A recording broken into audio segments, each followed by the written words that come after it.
நம் உடலில் ஓடும் கபநாடி, வாயு நாடி, பித்த நாடி பற்றி நாம் அனைவரும் கேள்விப்பட்டிருப்போம். ஆனால் இந்த 3 முக்கிய நாடிகளும் எவ்வாறு உருவாகின்றன? அவற்றின் பின்னால் இருக்கும் அமில நச்சு கழிவுகளின் பங்கு என்ன என்பதை பற்றி பலருக்கும் தெரியாது. இந்த காணொளியில உடல்ல உருவாகும் 4 வகையான அமில நச்சு கழிவுகள், அவற்றின் நிறம், மூலக்கூறின் அமைப்பு, அவற்றின் வீரியம், ஆற்றல் பரிமாற்றம் மற்றும் உடலில் செய்யும் முக்கிய செயல்பாடுகள் ஆகியவற்றை எளிமையாக பார்க்க போறோம். குறிப்பாக துத்தநாகம், துத்தம், துட்பு ஆகியவை உடலில் ஆற்றல் இயக்கத்துடன் எவ்வாறு தொடர்புடையவை என்பதையும், 4 வகை அமில கழிவுகள் எவ்வாறு ஆதரவான பணியை செய்கிறது என்பதையும் ஆராய போகிறோம். இந்த தகவல் கலியுகத்தின் வேத நூலான மூளை என்ற புத்தகத்தின் 10வது அத்தியாயத்தில் வடிவமைக்கப்பட்டிருக்கின்றது. இந்த காணொளியை முழுமையாக பாருங்க. இந்த விளக்கம் உங்களுக்கு புதிய சிந்தனைகளையும் புரிதலையும் அளிக்கும். நாம சாப்டருக்கு டீட்டெயிலாக போவதுக்கு முன்பு ஒரு சின்ன விஷயம். இந்த அத்தியாயத்திற்கான ஏஐ பாடலை இந்த வீடியோவுக்கு முன்னாடியே தனியாக வெளியிட்டிருந்தேன். இது என்னோட ஒரு புதிய முயற்சி. ஏன் இந்த முயற்சினா, இந்த புத்தகத்தில் இருக்கும் முக்கியமான கருத்துக்கள் புத்தகம் படிப்பவர்களுக்கு மட்டுமல்ல, அதிகமான மக்களை சென்றடைய வேண்டும் தான் என்னோட நோக்கம். எல்லோருக்கும் நீளமான ரொம்ப லாங்கான வீடியோ பார்க்க நேரம் இருக்காது. ஆனால் 3 நிமிஷம் பாடலை கேட்க நிறைய பேருக்கு விருப்பம் இருக்கு. அந்த பாடலை கேட்ட பிறகு இந்த வரிகள் என்ன சொல்லுது, இதுக்கு பின்னாடி என்ன விளக்கம் இருக்குது என்ற ஒரு ஆர்வம் வந்தாலே அதுதான் என்னோட முயற்சியோட வெற்றி. அந்த ஆர்வத்தோடு இந்த வீடியோவிற்கு வந்திருக்கும் அனைவருக்கும் ரொம்ப நன்றி. இனி ஒவ்வொரு அத்தியாயத்திற்கும் இது போல முக்கியமான கருத்துக்களை ஏஐ பாடலாக பகிர முயற்சி செய்கிறேன். உங்களுக்கு இந்த முயற்சி பிடித்திருந்தால் உங்கள் கருத்துக்களை காமெண்ட்ல கண்டிப்பா பகிருங்க. சரி, இப்போது நம்ம அந்த பாடல்ல சொல்லப்பட்ட கருத்துக்களை இன்னும் விரிவாக இந்த வீடியோல பார்க்கலாம். வெல்கம் டு செங்கோட்டு வேலன் கருணை வித் அனு. நம்மளோட மூளை பகுதியில மிக முக்கியமான உறுப்பு என்னன்னா இந்த நரம்பிழைகள் தான். இந்த நரம்பிழைகள் தான் ஆற்றல்களை கடத்தி செல்லும் வழித்தடமா அமைகிறது. ஆன்ம துகள்கள் இரண்டும் இணைந்து உருவாக்கும் பற்பல அணுக்களின் கழிவுகளை கொண்டே இந்த நரம்பிழைகள் உருவாக்கப்படுகின்றன.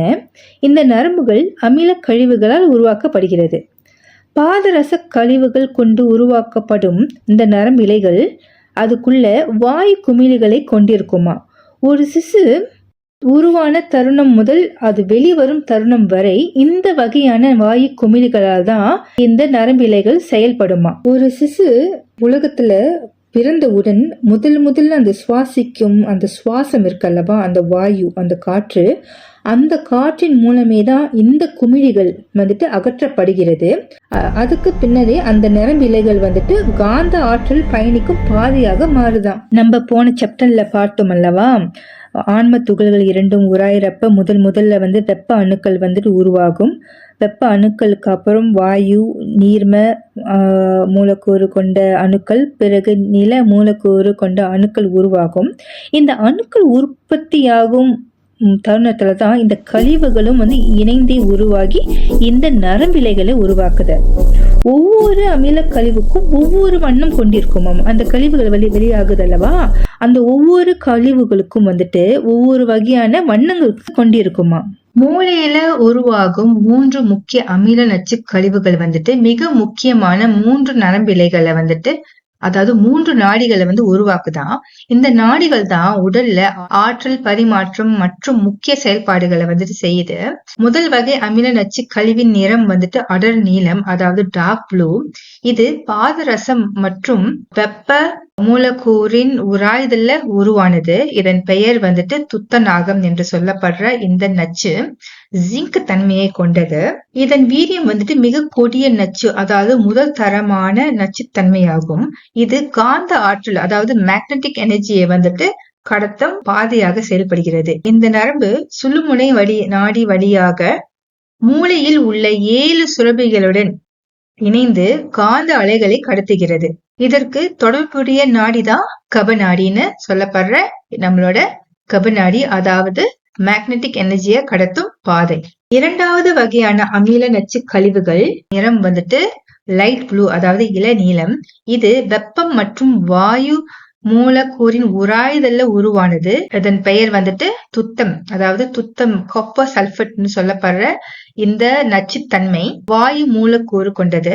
வீரியத்துல சற்றே, அதாவது முதல் டைப்போட செகண்ட் டைப் வந்துட்டு கொஞ்சம் வீரியம் குன்றியதான் இருக்குமாம். 2ஆம் தரம் வாய்ந்த இந்த நச்சுத்தன்மை இது வந்துட்டு வெப்ப ஆற்றல் பரவுவதற்கான பாதையாக செயல்படுகிறது. இதோட முக்கிய பணி என்னன்னா வெப்ப அலைகளை கடத்துவது. இதுக்கு தொடர்புடைய நாடி வந்துட்டு வாயு நாடி. அதே போல 3வது வகை நச்சு கழிவோட நிறம் வந்துட்டு அடர் பச்சை.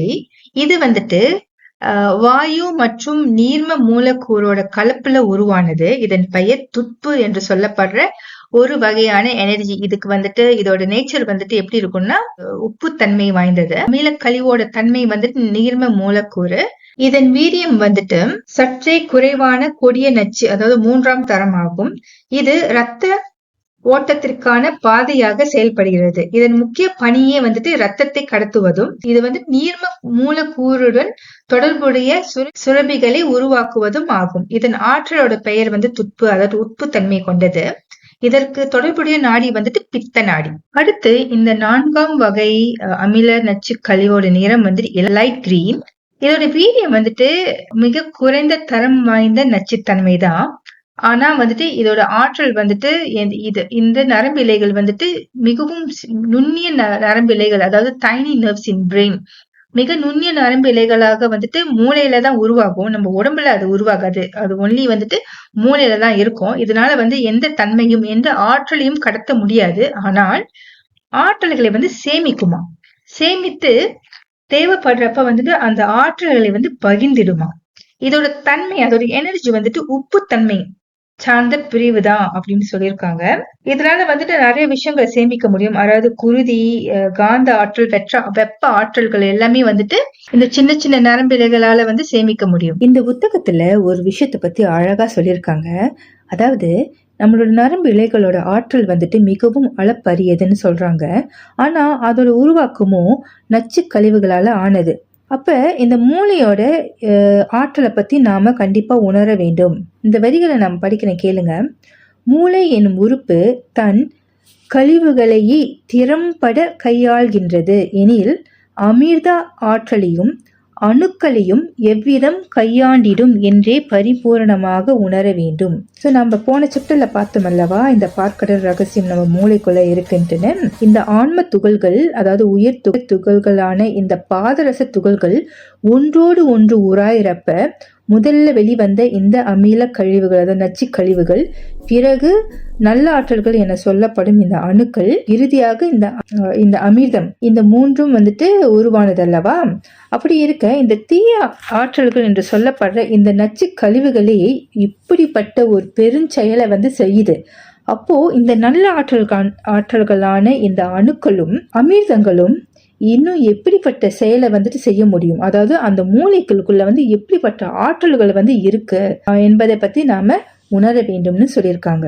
ஓர் அணுக்குள்ள வந்துட்டு 5 நிலை பிரிவுகள் வந்துட்டு இருக்கான். அதாவது ஒரு சிங்கிள் செல்குள்ள 5 செக்மெண்ட்ஸ் இருக்கான். ஒன்று வந்துட்டு நில மூலக்கூறு கொண்ட அந்த சுற்றுப்பகுதி, இரண்டாவது வந்து நீர்ம மூலக்கூறு கொண்ட அந்த பிளட், அதாவது குருதி, மூன்றாவதாக இந்த வாயு மூலக்கூறு கொண்ட அந்த பிராண காற்று, நம்மளோட பிரெத், பிராண காற்று, வெப்ப மூலக்கூறுகள் மற்றும் சோல் பார்ட்டிகள்னு சொல்லப்படுற உயிர் துகளோட கருத்துகள்கள் ஒவ்வொரு அணுக்குள்ளையும் இருக்குமா. அடுத்த சாப்டர்ல மூளையில உருவாகும் அணுக்கள் எப்படி தனித்தும் கூடியும் செயல்புரிகிறது, சிறுமூளை பெருமூளையின் செயல்பாடுகள், உயிரின் கூடு எனப்படுகிற outer net shell layer of soul atom எப்படி உருவானது, ஒற்றை அணுவோட இருப்பிடம் எது, சத்திய யுக அணுக்கள் எப்படி உருவாகின்றன என்பதை தொடர்ந்து அடுத்த சாப்டர்ல நம்ம பார்க்கலாம். இந்த தகவல் உங்களுக்கு பயனுள்ளதாக இருந்தால் உங்களோட ஃப்ரெண்ட்ஸ் அண்ட் ஃபேமிலியோட ஷேர் பண்ணுங்க. இந்த ஞானம் இன்னும் பலரை சென்றடைய உங்கள் ஆதரவு மிகவும் முக்கியம். அடுத்த அத்தியாயத்தில் இன்னொரு புதிய AI பாடலுடனும் அதற்கான விரிவான விளக்கத்துடனும் மீண்டும் சந்திப்போம். நன்றி, வணக்கம்.